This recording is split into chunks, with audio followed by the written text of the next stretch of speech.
Welcome back to Brojo Online Podcast. Today I'm going to go a little out of my lane and talk about parenting. I'm not a parenting expert by any means, but I have been involved in the development of adults, and I've seen clear trends as to how they were parented and what that led to in terms of their confidence as adults. And as a result, I have some ideas on what would raise a kid to be a confident kid as opposed to what is likely to kill their confidence when they grow up.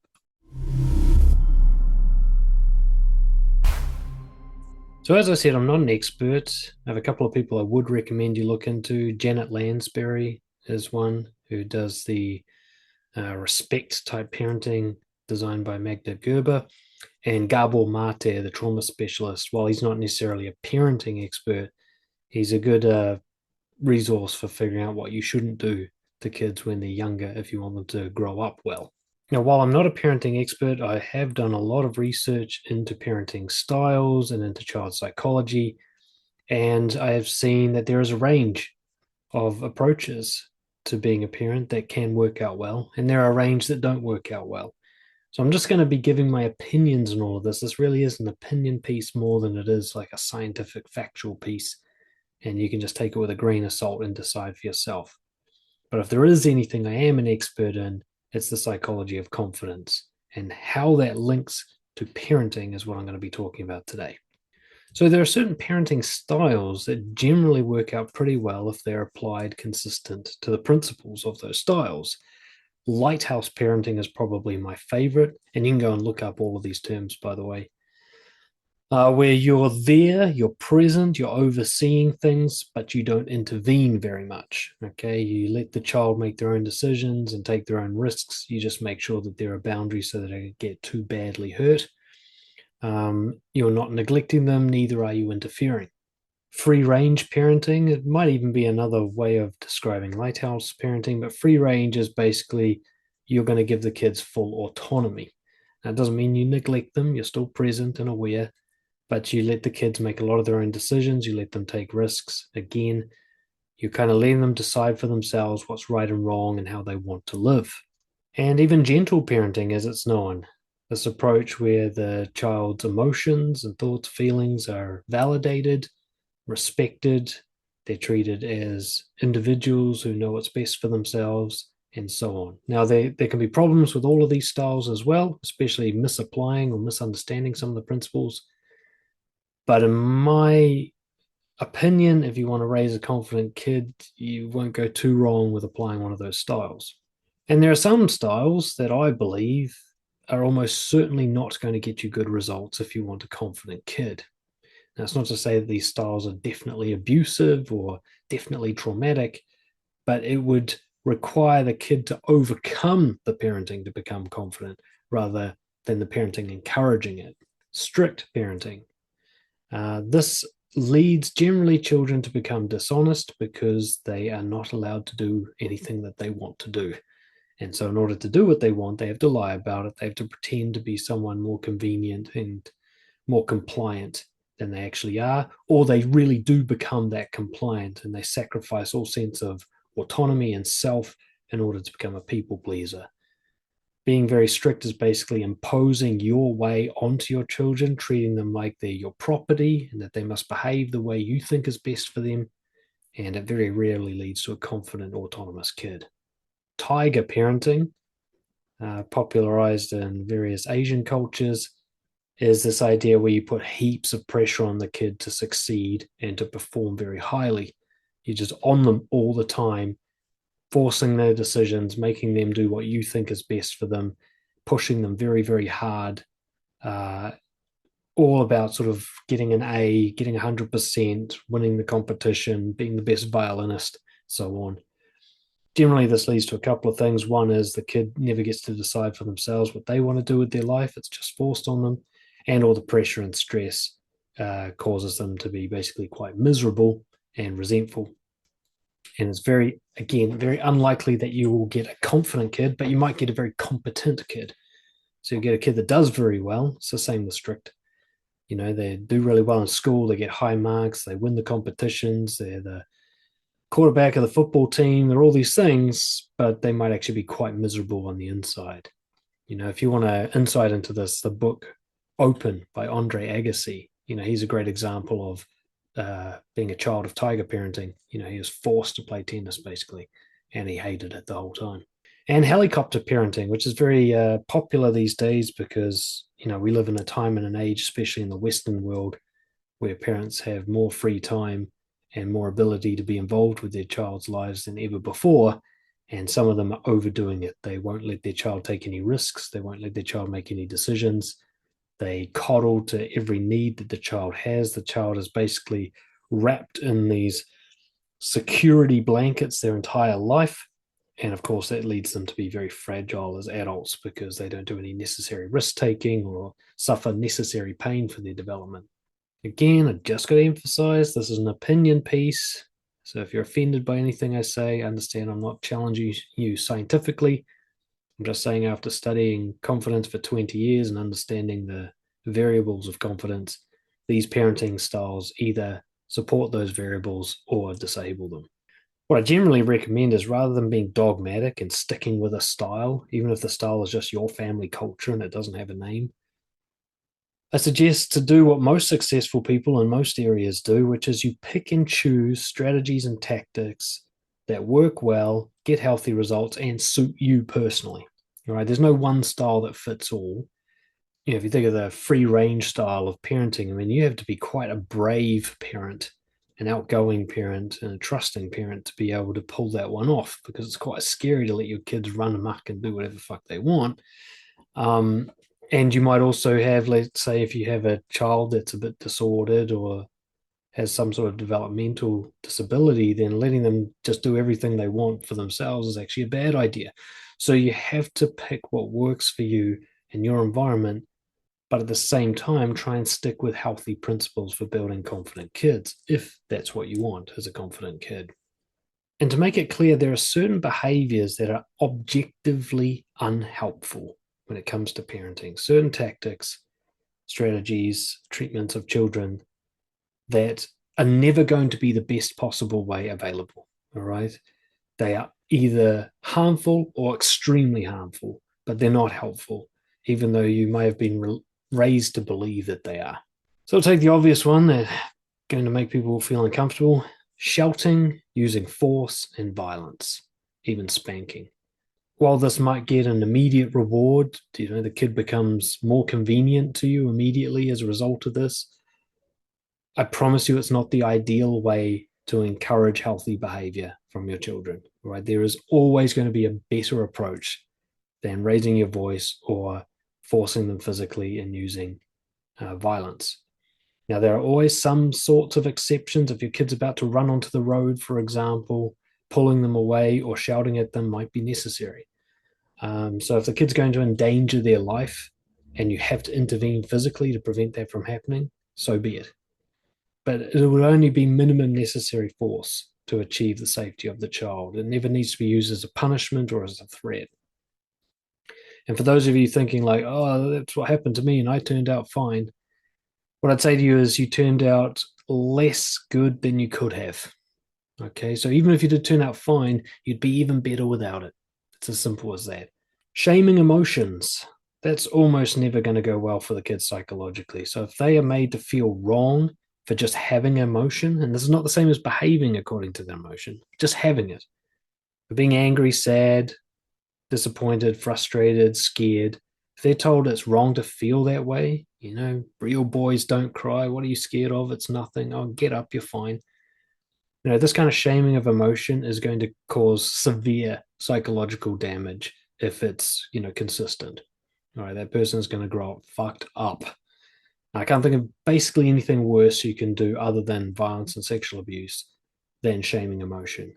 You've got to let your kid feel whatever they're going to feel. That doesn't mean they're allowed to behave however they want. They're allowed to be angry. It doesn't mean they're allowed to punch people. They're allowed to be sad. It doesn't mean they're allowed to ruin the family trip. They're allowed to have the emotion, but acting on it's a different thing. But if you punish the emotion itself, they're going to grow up with a very warped psychology, and they're going to find it difficult to connect with people, difficult to make decisions, difficult to uphold a moral code, because emotions are the driving force in all of those things. Manipulation and lying. Nearly every parent I know succumbs to lying, and nearly every one of them justifies it. And yet, if it was done to them, they'd say it was wrong. Now, I get the temptation. Again, there's about a convenience issue here. A lot of people manipulate and lie to get their children to do something quickly for their convenience, and it seems to be the shortest path. But not only are you modeling manipulation and lying, you can guarantee your kid kind of knows you're doing this and they're going to end up doing it themselves, but you're killing your trust with the child. You know, if any of you listening now have lied to your kids when they were younger and then they're wondering why your teenager doesn't open up to you, this is why. We don't open up to people who manipulate us. We don't trust them. And if you want to get through the turbulent teenage years and have a healthy relationship with your kid when they're an adult, then honesty is going to be one of the main factors there. They might not always like what you have to say. You might have big arguments. You might have to explain things for hours. It is a hassle, to be honest. It really is. But compared to the hassle of having to deal with a broken relationship due to manipulation, it's nothing compared to that. Okay. You pay up front so you don't have to pay later. Spoiling and people pleasing. It's called spoiling for a reason. You know, spoiling means the thing is ruined.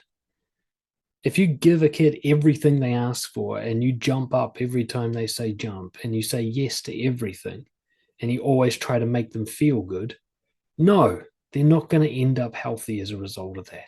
All right. They need to know what it's like to not get what they want. They need to know what it's like to wait for other people to sort out their own shit first.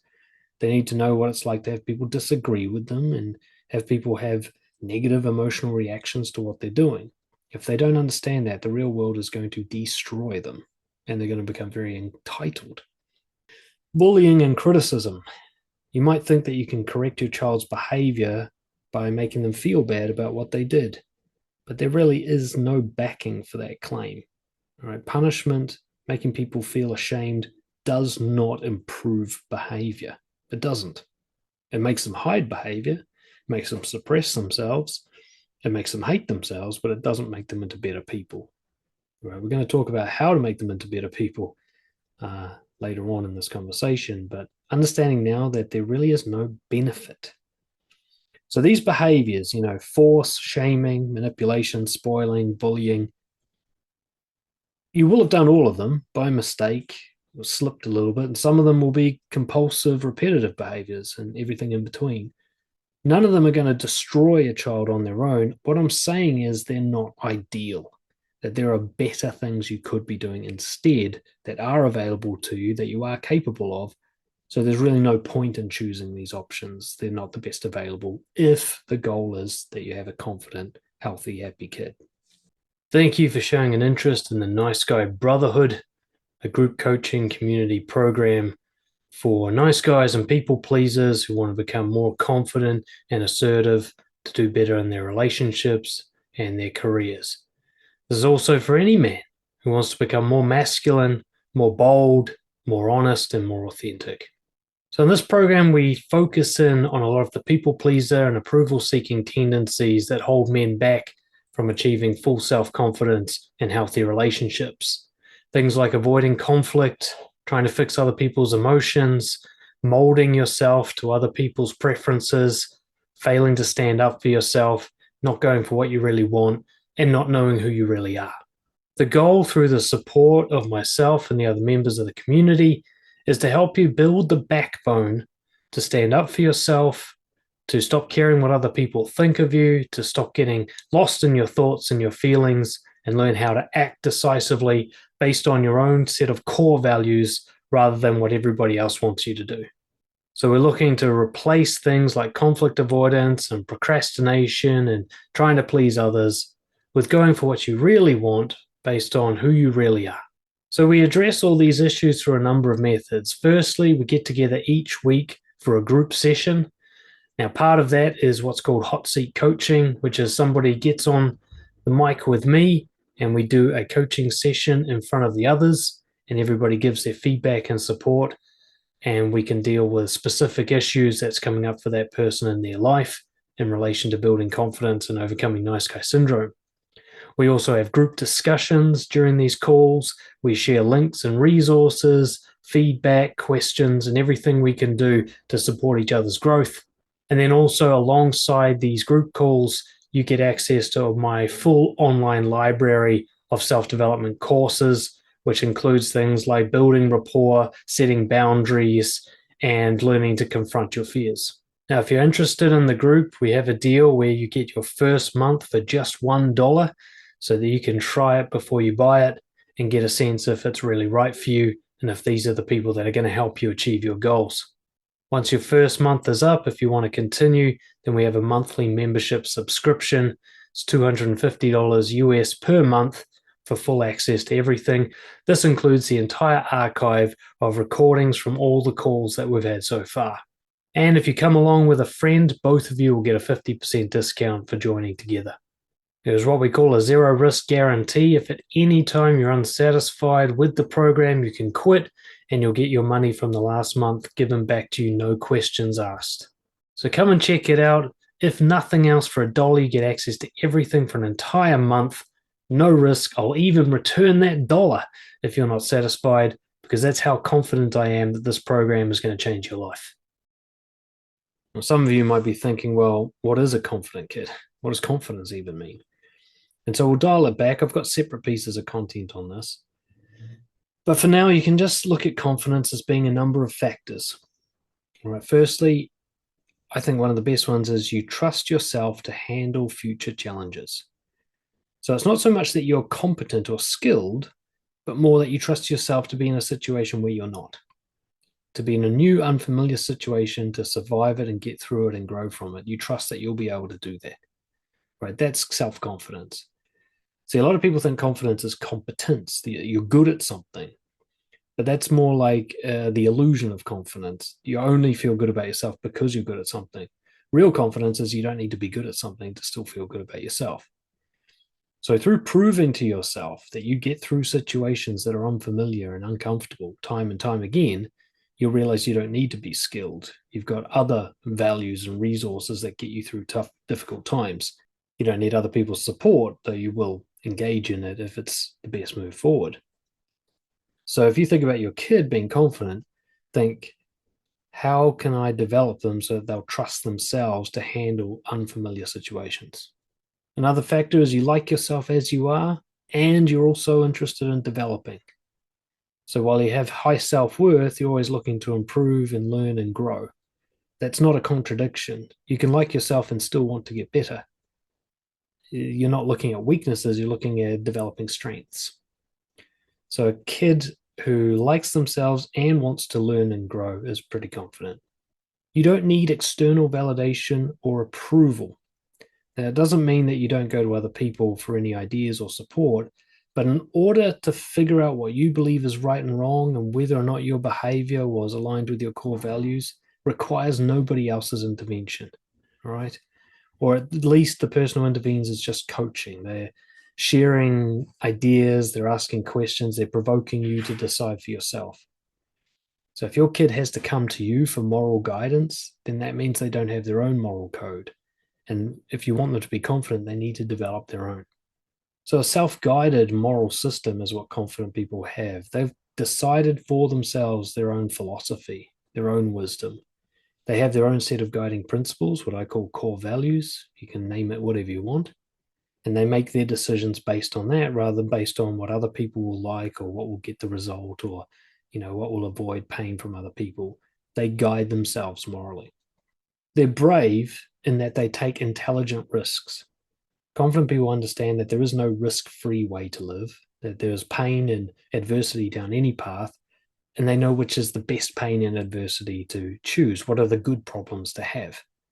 So they're familiar with discomfort, risk-taking, facing their fears, and they do so in an intelligent way that improves their life, as opposed to, say, a reckless way or a flight way where you just avoid everything difficult. And they're emotionally regulated.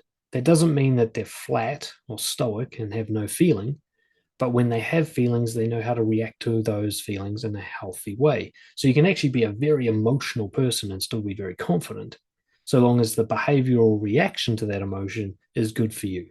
It's good for your life. So emotional regulation isn't so much that the person knows how to control their feelings, They know how to control their response to their feelings. Now, there's a lot more to confidence than that, but that's the kind of thing that will give you some markers or some principles to keep in mind when it comes to helping your child develop. Before we go into the practicalities of parenting in terms of enabling confidence, take some time to remember your own childhood. What worked on you? What didn't? What did you prefer? What did you disprefer? What do you look back with as a sense of like, God, I was so glad that my parents did this and that was so helpful? And what are the other things you look back on and go, that traumatized me, that fucked me up, I wish they hadn't done that? What do you think has actually been helpful for the development of your confidence? And if you're not confident at all, or you feel like nothing in your childhood helped you develop confidence, well, then you've got a kind of negative example of parenting, don't you? And that's actually helpful. Whatever parenting you received didn't work in terms of building your confidence. A lot of people I speak to who have poor self confidence will say, oh, I had a pretty good childhood. And that's until you start scratching the surface. Now, everybody thinks that their own childhood was somewhat normal, but that's not true at all. Everybody's childhood was different. Everybody's parenting experience was different. So you got to let go of the idea that you had a good childhood or a bad childhood. Like just because the lights were always on and there was always food on the table doesn't mean that you were parented well. Just because your survival was taken care of doesn't mean that you were built to be confident. That's a higher level. That's more than just basic parenting. So allow yourself the permission to doubt how effective the parenting you received really was. It doesn't mean that your parents are bad people. And it doesn't mean that they didn't get some things right. But if you struggle with relationships, if you have low self worth, if you attract bullying, if you have a problem maintaining your physical health or whatever, then you have confidence problems. And it's very, very likely that that started in childhood. And therefore, it's very, very likely that's connected in some way to how you were parented. Parenting can be done with all the right intentions and still get it wrong. Sometimes I see in social media these days where it's like, oh, there's no wrong way to parent. There definitely is. Okay. There fucking definitely is. I see these posts on TikTok and shit where parents will say, here's some of the controversial things we do as parents. And they make this big list. And I'm looking through some of them. And I'm like, it's not controversy. That's just wrong. So I let my kid watch screens as much as they want, even though they're only 2. Yeah, that's not right. You shouldn't do that. I let my kids eat whatever they want. Yeah, is what they're eating at least somewhat healthy? There must be some boundaries, there's some role modeling, right? There's ideas that like everything your parents did was right. That's just not true. Okay. Start with the idea they certainly did some things wrong. I'm a parent, I certainly do some things wrong. We all do some things wrong as parents. And I do mean objectively wrong if the goal is for the kid to become confident. As I'm going to talk about later, you don't need to get it perfectly right. But if you have had confidence problems in your life, like significant ones, then parenting was almost certainly a part of it. Because if nothing else, you weren't raised to deal with whatever happened later in a way that prevented trauma. You might think that all the bad shit happened to you in high school. It's like, well, were you prepared for high school? Were you prepared for bullying in such a way that it didn't affect you? Or were you ripe and vulnerable to being hurt? In which case, something earlier wasn't done right. So, let's talk about what enables confidence and what kills confidence. Yet again, I'm going to emphasize that this is mostly an opinion piece. If you disagree with me, then just go do something else. But if you think I know what I'm talking about when it comes to enabling confidence in people and that I might be able to translate that into parenting techniques, then keep listening. Here are some of the things to keep in mind that will enable somebody to develop confident traits. Challenge them to solve their own problems with just gentle support on the side. So they're not alone doing it, but they are the leader and they are calling the shots and they are allowed to make their own mistakes and learn from those mistakes. All right. Whenever a kid comes to you with a problem, the first response should be to give it back to them, get them to try and solve it a little bit more before they come to you. I saw one was a great little parenting piece of wisdom I saw in some video where a mother was saying, like, once your kid does something by themselves once, never go backwards. So once they dress themselves for the first time, never dress them again. Once they tie up their shoes for the first time, never tie them up for them again. Once they put away their own dishes, they now put away their own dishes forever. This idea that you let them solve their own problem and then draw a line under that, they are now capable of that. Moving forward, I'm never going to do it for them again. Now, this doesn't mean that you don't support or encourage. You got to. It's always nuanced. If you get to a point where the kid's clearly lost it and they're not going to make any progress and they're just in the hole, then you might come in, but you still want to come in with the minimum possible intervention, just a little nudge so that they can get going on their own again. Right? You want them to feel like they are crushing life on their own as much as possible. Next, emotions are validated, but behavior has boundaries. So this is a bit of a balancing act. It's an art form, something that you'll probably be working on yourself as well as them. They can feel whatever they want to feel. There's no limit to that. But there are limits to how they're allowed to treat other people and property, how they're allowed to act. And then somewhere in the middle, this murky overlap is how they express emotion. All right. So kids being angry, totally allowed to be angry. Kicking up a screaming fit at the supermarket, not the healthiest way of expressing anger. Now, it doesn't mean that you're going to punish him for kicking up a fuss, but you are going to talk to him about how he expressed his anger. This kind of conversation, like the emotion is fine, and how you expressed it, here's my feedback for that. Right? The expression is this compartmentalized, almost separate event, which is like, be angry as you like, be angry all day long. That's no problem at all. Kicking me in the supermarket, that's a problem.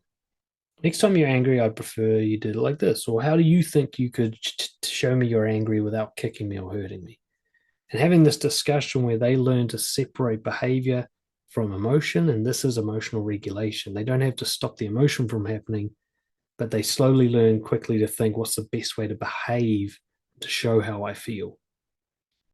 Right? If your kid says, I'm sad, that's not a problem that needs to be solved. You think, did they express it in a healthy way? Yeah, okay, all right, be sad then. You want a hug? But if a kid is sad and expresses it by saying, I hate you, that's not so great, right? That's not actually a very accurate expression of sadness. And you can come to them and say, do you mean to say that you're sad? Okay, well, next time you can just say that you're sad. You don't have to say that you hate me because that hurts my feelings. You being sad is okay, but I don't like it when you say that you hate me if you don't. These are the kinds of conversations you can learn how to have to enable confidence in terms of emotions. Respect. Keep that word at the front of your mind. If you want to raise a confident kid, keep the word respect right there at all times. And a quick definition of respect is live and let live. Treat them like you want to be treated. Okay. Give them the same kind of freedom and autonomy and support and love that you wish you received. And that way, you're going to find this kind of balance. Give the kid credit that they might actually know what they're doing, that they might be wise in their own little amateurish way. And that even if they're not, they're going to learn from experience. So, therefore, there's very little intervention you need to have. Sadhguru, the Indian mystic, was talking about this. He was saying people think that they have children, as in that they create the child. But the way he sees it is the child actually just comes through you. You didn't create the child, you're just the vessel that delivered the child. And while it's a kind of spiritual way of looking at it, I like the idea of like, I didn't make this kid. It's not mine to control. It's more like the kid came to me and I've got to live with it and support it. Right? That's not the same as controlling it. It's not my kid. It's a kid who's with me. Right. And now I'm going to give them the respect that I would want as a kid, the kind of respect that would make me feel like I matter, that I'm important, that I am trusted, that I'm smart. What would I need from a parent to make me feel that way? Well, there's your guidance for parenting right there. Teaching them self appraisal and self measurement. This is a tricky one. A lot of kids will come to their parents for guidance and measurement. They'll say, did I do good? Is this right? Is this wrong? And the more you can give that back to them and force them to think for themselves and question them in a way that helps them figure it out for themselves, the quicker they'll design their own moral code, and that will build their confidence. So if they come to you and they say, like, what do you think of my picture? You say, well, what do you think of it? Right? Get them to appraise themselves at all times. Foster their passions, encourage their curiosity. Assume that deep down they know what's best for them in terms of their life path, that you're going to get signs, indications. vague hints as to where they should go that's best aligned for them. So rather than doing what pretty much most parents do is force them down a path, even to the point like choosing the school and the subjects they should take and forcing them to go to various hobbies and so on, try and see what the kid wants. Pay attention to them. They might be more interested in topics than other kids appear to be. They might have a tendency to choose an activity when left to do nothing, and that'll give you some hints as to what they're into. Like I watch my daughter, and when she's got free time, she's either drawing or she's playing with dolls and making them talk to each other. So I'm getting hints of artistic creativity. I'm getting hints of like social connection. She's clearly a social kid. If friends are her favorite thing in the world, and she just really, really loves drawing. So rather than be like, right, you're going to engineering school, I'm going to be like, okay, what's something social and creative that I could suggest that she could go and try? And then we can play from there. Self-awareness is key to confidence, so feedback is very helpful. And the problem is, I think most parents give feedback as, this is how I want you to be for my convenience. A different kind of feedback is, this is how you appear to me. What do you think of that? All right, holding up the mirror rather than judging. When you said that you hate me, that really hurt my feelings. Is that what you wanted? Is that the best? Is that what you were trying to do? No, what were you trying to do? Well, maybe what's a better way of doing that if that's the goal? These kind of questions when you say, like, this is the impact you've had on me. How do you feel about that? And trying to be as sort of as neutral about this as possible. Like, maybe they did want to hurt your feelings. Okay, well, we'll let them go down that path. But more so understanding they probably will self-correct quite naturally if they're given the choice. Another example, my daughter might not want to brush her teeth. And I can just say very calmly, it's okay. If you don't brush your teeth, you will end up with yellow teeth. And then we'll have to go to the dentist eventually. That's why we do the teeth brushing, to stop that from happening. But it's your call. Would you rather have the yellow teeth in the dentist or brush them? And she will actually choose brushing them. Now, it might feel that I'm leading her in some way, but I'm just being honest about what's going to happen as she makes these choices. And then she can decide for herself, and she actually corrects towards the healthier option without me needing to really force the issue. Letting them decide how to react to something without giving them prompts and leads. I saw this in an article about Lighthouse parenting just this morning, actually, where a kid fell over and smacked his face on the ground. Then he looked to his mum to sort of see, like, how should I react to this? And the mum, who was the writer, said, in the past, if she'd made a big deal, then the kid would start crying. If she was like, oh my God, are you okay? The kid would be like, meh. But if you just look at him neutrally, like, as again, the kid just gets up and he keeps playing. He's like, oh, okay, I guess that doesn't hurt. It's this idea, like, let the kid figure out how they feel about what happened rather than you, like, prompting them and guiding them. And just sort of that subconscious thing, it's hard to catch us doing as parents, that subconscious thing where we have a preconceived idea about what should happen in the situation, and it sort of seeps out of us. And the last one, which some people might struggle with a bit, is outside and rough play. Letting your kid get in touch with nature, letting them accumulate some superficial injuries, contact with real life things like wood and dirt and sunlight and water, letting them be the primates that they are. I mean, there's plenty of studies backing this up. If you keep them all sort of coddled and wearing shoes and inside all day, they are going to develop a kind of fragility that kids who play outside and climb trees and fall over and skin their knees don't have. So letting your kid be an animal to some extent is not only good for their confidence, but they'll sleep better too. So again, there's all sorts of other things you could probably do to help boost a kid's confidence. These are just some ideas to get you thinking. Are you a nice guy or people pleaser who wishes they were more assertive, more honest, and better respected by others? Since 2013, I've been helping people just like you discover their integrity and apply it courageously to build deep and meaningful connections, get respected by others, and become the confident person you've always wanted to be. And being able to speak your mind without worrying what other people will think or worrying that it's the right thing to say, and being able to assertively stand up for yourself and your loved ones. Imagine never feeling the need to apologize for who you are or what you want, and being able to live carefree without shame or the I'm not good enough story in your head. Imagine going to bed knowing that you courageously took every opportunity available to you and you've got no regrets because you always know what you should be doing in every situation. I'm so confident in my ability to help people like you unleash your highest level of self worth that I give people a free coaching session to test what I'm doing.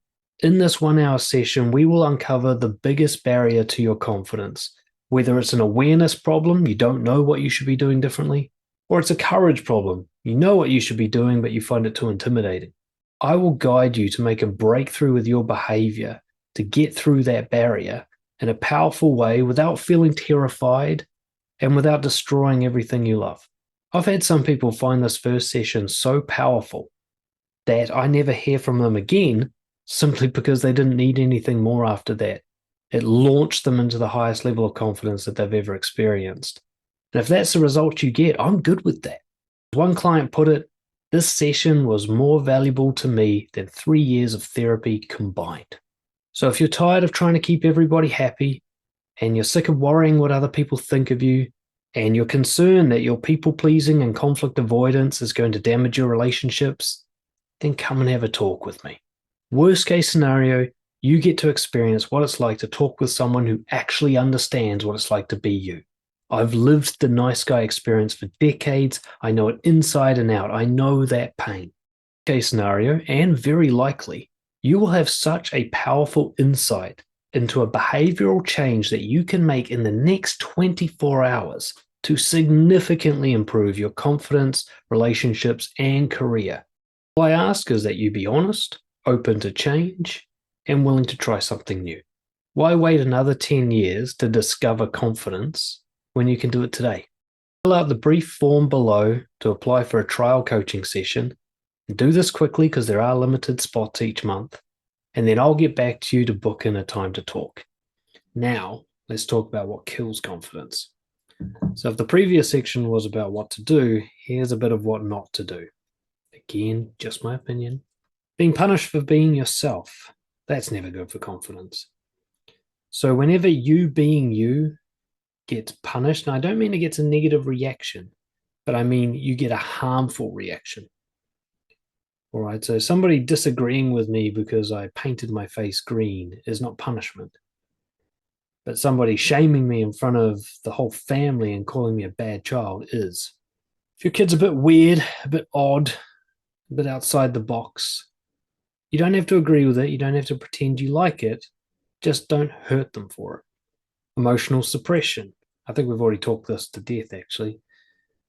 But if you don't let your kid experience and express emotions, if they feel that they are unsafe to do so and must hide them and force them down, at the very least, you're just not going to have your kid come to you with their issues. You know, there's a family friend of ours just found out that her kid was bullied for like the last 4 years and the kid never said anything to her. Now, I'm not blaming the parent, but obviously the kid did not feel safe bringing this to the parent for some reason. If you teach your kids that like certain emotions are not going to be received well by you, then they're not going to bring any topic to you that requires them feeling that emotion. You know, if you want to have the kind of teenager that's going to come and talk to you before they have sex for the first time, or you want to have the teenager that's going to admit to you that they took your car out, or you want to have the kind of adult that actually wants to come and visit their parents, emotional suppression is going to kill all of that. All right. They have to be allowed to feel, even if they're not allowed to act on it all the time. Lacking understanding is tough for confidence. You don't need to be certain to be confident, but you do need to have the option of exploring. And if you're not allowed to know why things happen, if any sort of curiosity is killed, stillborn, then your confidence dies with it. So if you refuse to deign to explain yourself to your kids, and if you never talk them through why something's happening, you never let them ask questions about what the rules are, you never let them challenge your authority in any way, they don't become more confident as a result of that. Okay, they become compliant and conformist, which is not confident. It's the kind of thing that's going to lead them to have crappy jobs or get into a relationship with an abusive, manipulative person or miss out on great opportunities because it requires some risk. Let your kids ask questions, challenge your authority, put you on trial and make you explain yourself. You know, if your kid goes, well, why can't I have chocolate but you can?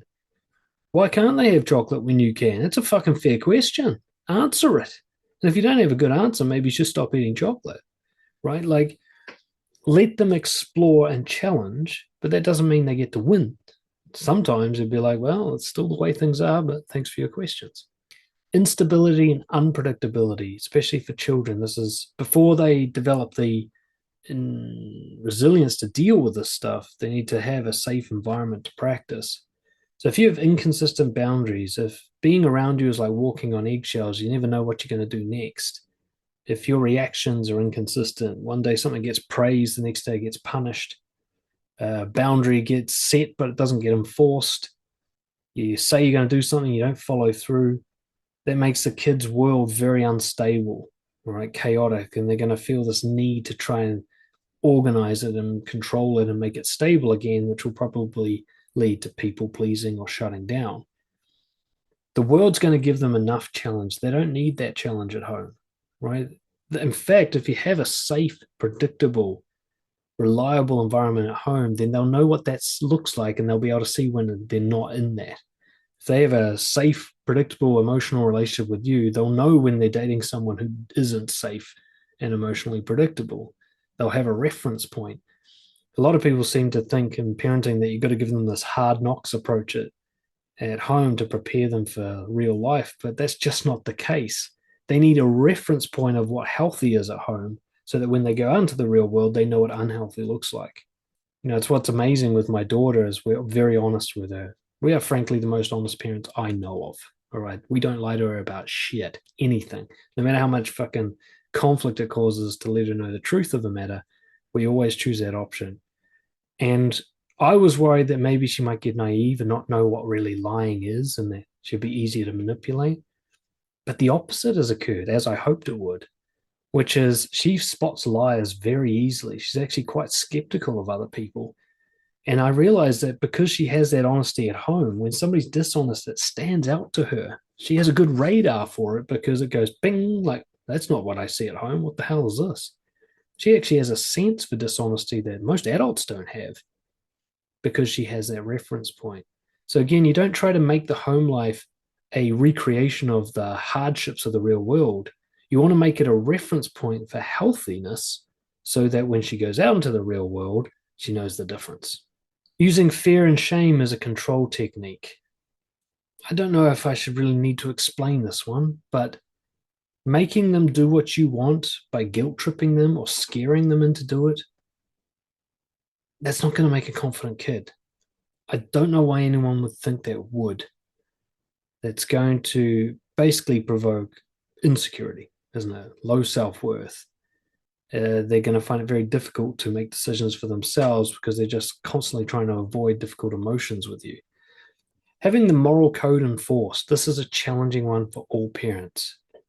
All parents think the way I believe the world should work is what I should pass on to my kid. I should force that onto them. I mean, I see kids being taken to church before the age of 5. And this has been an interesting one for like me and my wife because I'm atheist and she's Catholic. And we've had a lot of debates before, even having a kid, of what are we going to do about this difference we have? Well, firstly, we don't actually have that much difference in moral codes, just she believes in the Bible, I don't, but our values are pretty similar. But what we decided was we're going to let Chloe choose for herself. And that was as hard for me as it was for Lucy. I'd love to just get Chloe going down the science track and, using sort of rationality and skeptical thinking and so on. But I have to accept that if she decides that angels are real, I'm going to let her, right? And my wife's the same. Like we go on some things for church, like events or whatever, but she's not having that pushed on her. We're not forcing Bible knowledge onto her. If she wants to know about it, she can ask and she can look into it herself. She might end up being a Muslim. She might end up being Buddhist. She might end up being a Satanist. We're going to let her figure it out for herself.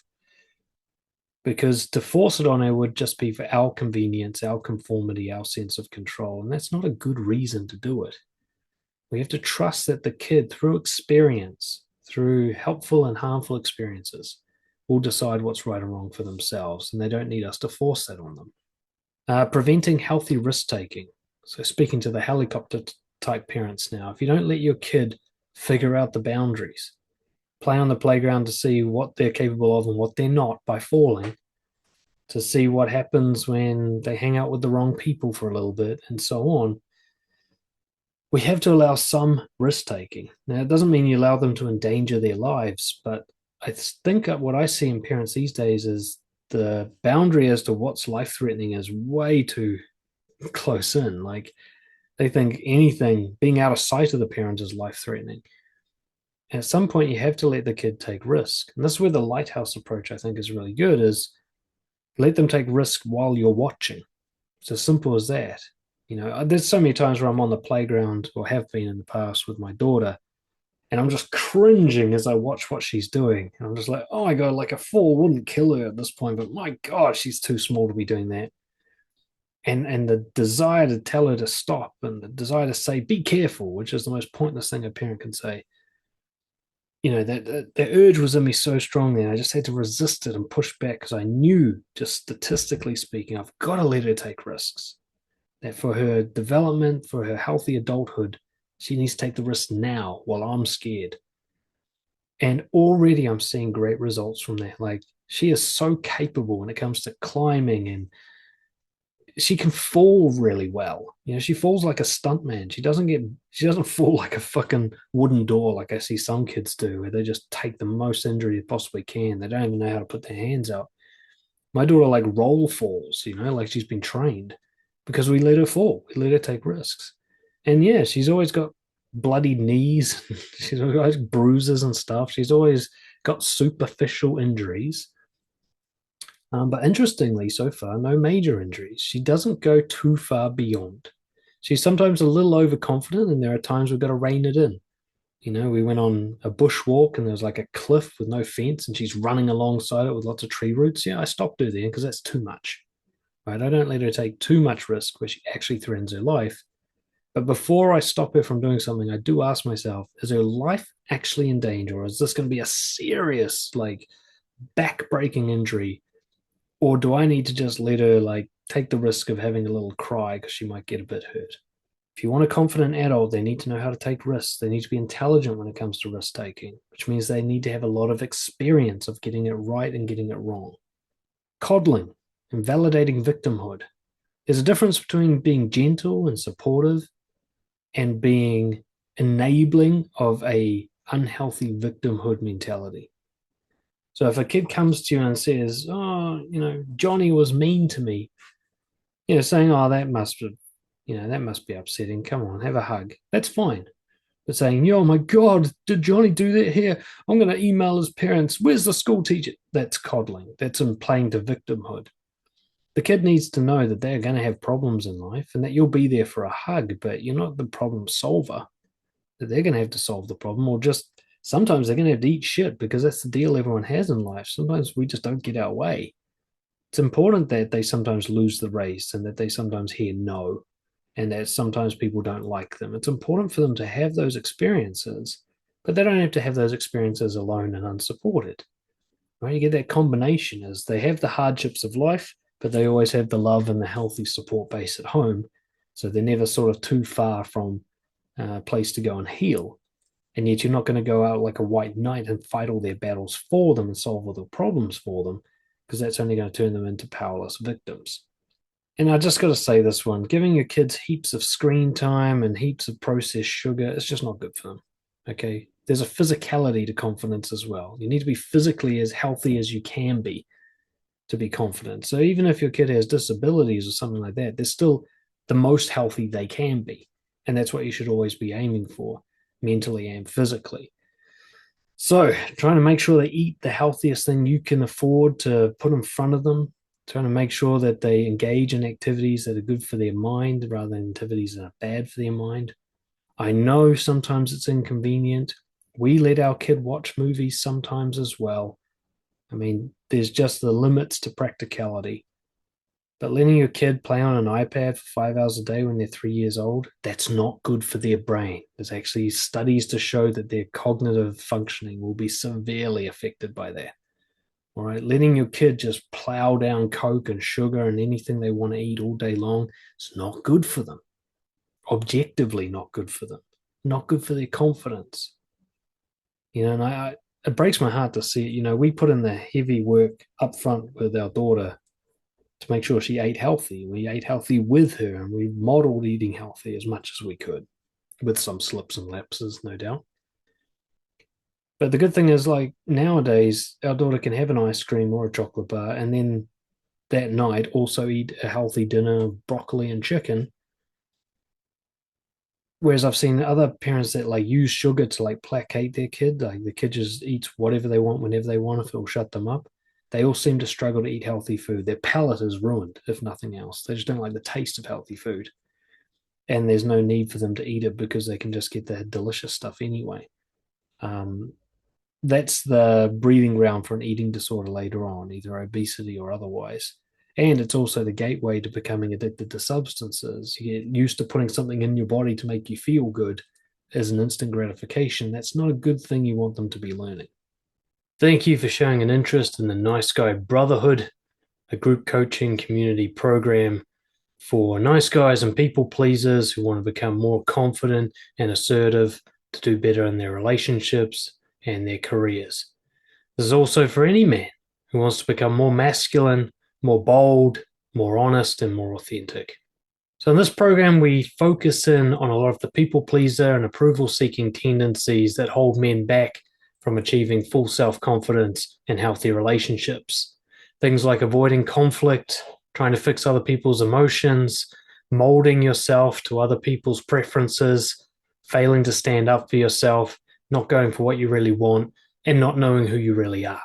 The goal, through the support of myself and the other members of the community, is to help you build the backbone to stand up for yourself, to stop caring what other people think of you, to stop getting lost in your thoughts and your feelings, and learn how to act decisively based on your own set of core values rather than what everybody else wants you to do.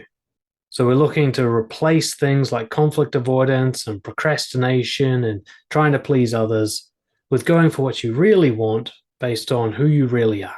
So we address all these issues through a number of methods. Firstly, we get together each week for a group session.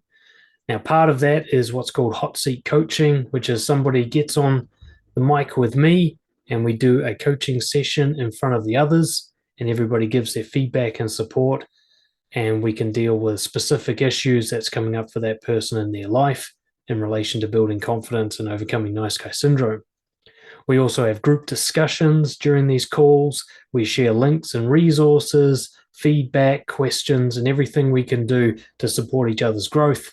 And then also, alongside these group calls, you get access to my full online library of self-development courses, which includes things like building rapport, setting boundaries, and learning to confront your fears. Now, if you're interested in the group, we have a deal where you get your first month for just $1 so that you can try it before you buy it and get a sense if it's really right for you and if these are the people that are going to help you achieve your goals.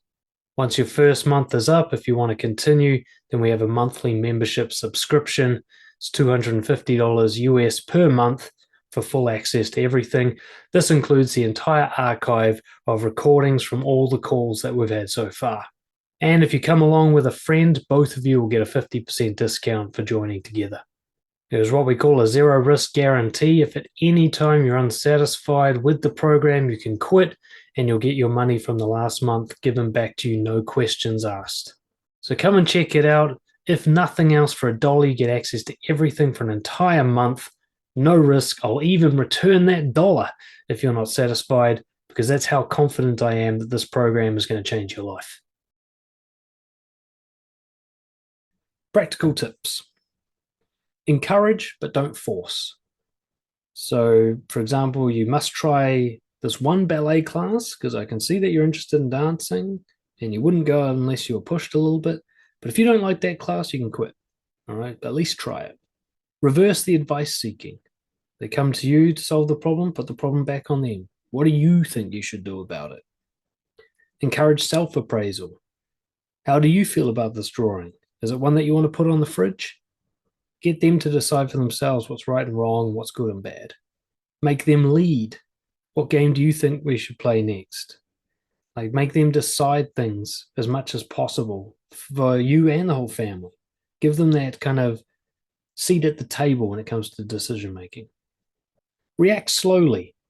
Give the kid a chance to process and figure out their own reaction before you jump in. Unless, of course, there's some severe injury. Let them kind of cry a little bit or process what's happening or be a little upset and confused before you go to them. Even better, let them come to you. Just be available, but don't intervene. Encourage them for setting boundaries. Let them decide whether they hug grandpa or give him a high five or give him a kiss on the cheek. Don't force anything on them. Let them decide what time they want to start drawing and finish drawing. Let them decide when, if they want to be left alone, that you actually respect that and you don't force your conversation on them. Like, let them learn from a very young age that they can decide what happens to them. There'll be some limits to this. There's some stuff they just got to do, but at least explain it to them. Just say, this is one of those things you don't get to choose. But if possible, you might give them a range of options within that. Like, you've got to eat dinner, but you can decide whether you're going to have gnocchi or potatoes, right? So you can give them some autonomy wherever possible. And of course, when they do set those boundaries, respect them as much as you can. A great one for like long-term health is to respect their eating boundaries. If they say they've finished eating, then let them be finished eating. So long as you're not pumping them full of like sugary snacks throughout the day, if you want them to eat their dinner properly, make sure that they're going to be hungry enough by dinner time that they actually want to eat, and then let them decide when they've had enough. Let them leave some food on the plate. A lot of people have eating problems because they were taught to finish their plate, but a plate is not an accurate measurement of food. Who knows how much food you need right now? Well, your body knows, and if you teach your kid to listen to your body, then they'll never eat too much or too little, right? These kinds of things, when the kid says, I've had enough, stop now, whatever, as long as it doesn't affect their survival or it's not going to severely disrupt your day, respect it. No force is needed. Let them choose. Start to have conversations with them where you make statements and share about yourself rather than just peppering them with questions. 99% of the time, when I see an adult talking to a kid, it's an interview. It's just the adult's asking questions and the kid's answering. Do you remember being a kid? Remember how fucking annoying that is? How you just don't want to be interviewed all the time? But because generally adults see kids as like this different species that they don't relate to, they don't share with them like they would with an adult. Well, you can talk to, you see, kids' favorite adults are always the one who talks to them like they're adults. You notice that? Their favorite uncle or whatever is the one that just talks to them like they're a mate down at the workplace. Kids love it when they're talked to like an adult, when they're respected in their way. And a great way to do this is always use statements. So, I always have a conversation with my daughter at the end of the day about what our favorite parts of the day were. And at first I'll be like, what's your favorite thing from today? And now I start with saying, my favorite thing from today was blah, blah, blah. I just start with a statement and then I leave it hanging and then she'll tell me hers, right? So I do this thing, I'm training myself to not ask her, to just tell her stuff about myself, give her my thoughts, opinions, feelings, what I want, don't want, and then let her respond rather than just interviewing her all the time. Be honest, or at least don't lie. If you want to have a good relationship with your kid, if you want them to be honest themselves, if you want them to know the difference between honesty and deception, make sure you role model honesty as much as possible. It's hard to do. And at those times where you just can't feel like you, and those times where you just feel like you can't tell them the truth, it's just too much, well, then tell them nothing. At least don't lie to them. Don't gaslight them into believing something that's not real just for your convenience. You can say to a kid, look, I don't want to explain myself, or I'm not ready to tell you about that yet. They can have some mystery in them in their lives. That'll be all right. They need to respect that sometimes people don't want to give them information. That's fine. But once you start lying to them, it's very hard to close that door. And the number one tip I'll give you is role modeling. Rather than focusing on your parenting, focus on yourself and imagine that they're watching you. Right? That's how they're going to learn most from you. If you watch any sort of parent-child dynamic, you'll see that the kid's behavior most reflects the adult's behavior, not the adult's words. I've literally seen parents hit their kids because their kid hit another kid. And they think, what? You yelling at them, don't hit kids, and hitting them is going to lead your kid to be less violent? Like, have you thought this through? All he knows is you were angry and you hit him. That's what he's learning. Anger equals hitting. Your behavior is how they learn. So if you just focus on developing your behavior to something you're proud of, most likely outcome with your kid is they're going to mimic and model that behavior themselves. Be what you want them to be. It's the closest thing you can have to influencing them. And it's a great way to develop yourself. If you're into self development, if you focus on doing this for your kids' modeling, it really helps you hold yourself to account.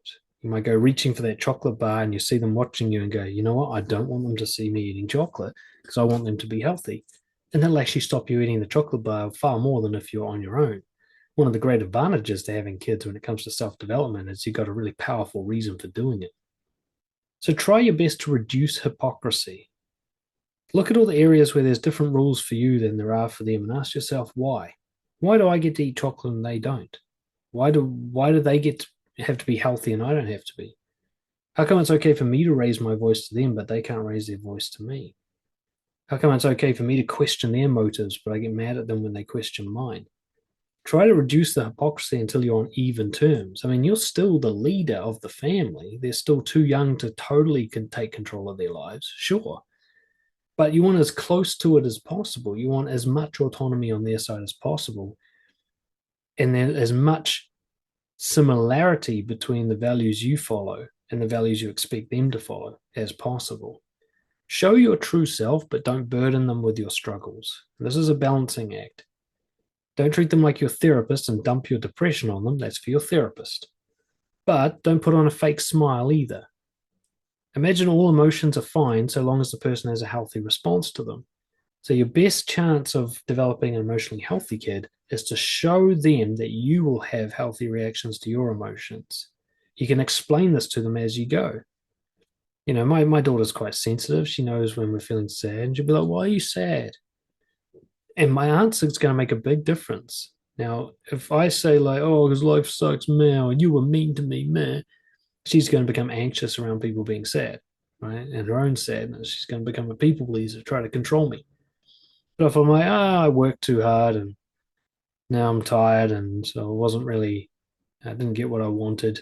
But in order to deal with that, I'm just going to sit here and chill. And if you gave me a cuddle, that would be nice too. And just do the same. I'm like, look, sadness is fine. I'm processing it. You can be sad. We can be sad. There's nothing you need to do about it. We can love each other while it happens. This kind of modeling of how emotions should be dealt with. On top of this, you're going to always show that you're working on things. You don't need to present some perfection to them. I remember growing up as a kid thinking adults had everything sorted. I now know they must have been lying to me in some deliberate way because adults do not have everything sorted by any means. Most kids I know are doing better than adults. So you can show that you're not perfect and that you're working on things, and that's actually really inspirational to them. You know, in our family, it's just eating too many treats, you know, even by our standards. Um, And so we'll say to things like, okay, I'm not going to eat this treat. I don't want to. I'm trying to like eat less sugar because daddy's been, getting a bit unhealthy.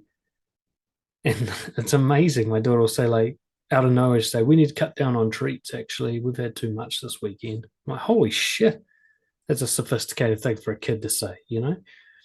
So you can do this thing where you can just show that you're working on stuff, you're developing it, you're trying to make your life better, and they'll actually pick up from that it's okay to be working on stuff. That you don't need to be perfect, but you should also be keeping an eye on things going wrong. Set boundaries that force them to respect you, all right? That they're not allowed to interrupt a conversation that you're having. They're not allowed to come and knock on your door when you're working. Um, they don't get to play with you at exactly the time they want to because you've got something else you got to do first. Allow them to see that they have to let you live your life, that you're not just some buffet that they can come and select anything they want from at all times, because you're modeling they can do that too, especially if you respect when they do it as well. You're showing them what boundary setting looks like. The last point I'll make is you don't need to be perfect because you can't be. There's nobody who's a perfect parent. Slips and lapses are part of it. This does not justify continued poor parenting. This does not mean that anything you think of doing as a parent is a good idea, but you're not going to completely nail it every time. So imagine it's a scale, healthy versus unhealthy, and you just got to keep trying to tip the scale back towards healthy as often as you possibly can. When you see it slipping, try to correct it. That's all you're doing. You're just redeeming yourself at any given moment. Explanations and reparations are good learning experience. It's good modeling. So when you fuck up parenting, Talk to the kid about it. Let them know that that one was on you, that that was your bad. I'm not big on apologizing, though that's one way of doing it. I think it's better just make sure they see that you own your mistakes and you repair them, that they don't feel responsible for every piece of pain that happens. Right? If you raise your voice at them, it doesn't matter that they were drawing on the wall. You raising your voice still broke your own standards, and they should know that. So you can say, look, you drawing on the wall, you know that I don't like that, but I also shouldn't have raised my voice to you, okay? Shouting at you was bad. I didn't mean to do that. I'll try to be uh, have a quieter voice next time, okay? But next time I don't want you to write on the wall either. Okay, so if you work on not writing on the wall, you use your paper, and I'll try to stop shouting. Deal? I often do that with my daughter. Like, do we have a deal? We shake on it. And this way I'm letting her know, like, there's a difference between her writing on the wall and me shouting. Like, I was wrong for what I did, she was wrong for what she did, but she's not wrong for what I did. Just remember you're not responsible for their choices. Okay. You are their guide, their supporter, their safe place, but you're not their handler. You're not their controller. You're not their mind. You've got to let them become autonomous if you want them to be confident. It's one of the hardest things I've ever had to experience in my life, like letting her be who she wants to be rather than molding her into what I think she should be. But ultimately, I know that's what's best for her because that's what I wish people would do for me. Hope this was helpful. One last time, I'll emphasize that I'm not a parenting expert. This was more opinion based on working with adults and what happened to them as kids, as well as my own meager experience as a parent. But I will say with no false humility that my kid is very confident. All right. I know how to measure confidence and I'm very objective with her because I'm worried that it won't happen. So I'm always looking skeptically to see what's going on. And all the things that I've been talking about, I apply and they seem to be working really well. Now, it could just be got lucky. Could just be she's got a certain personality type and my parenting doesn't make a difference. But I don't believe that. I think that our parenting has been very deliberate. We have lots of conversations, my wife and I, about parenting every day almost. We're talking about what works and what doesn't, how she's looking in terms of confidence and social capability and everything like that. And we adjust according to the information we're seeing. And we share like resources and stuff that we find with each other. We're trying to get this right as best as we can. And it does seem to be working. So I stand by what I've said here today, but I also must emphasize that I am not some qualified expert. So you'll have to take what I say with a grain of salt and figure it out for yourselves, which is me respecting you. Thank you for watching. Until next time.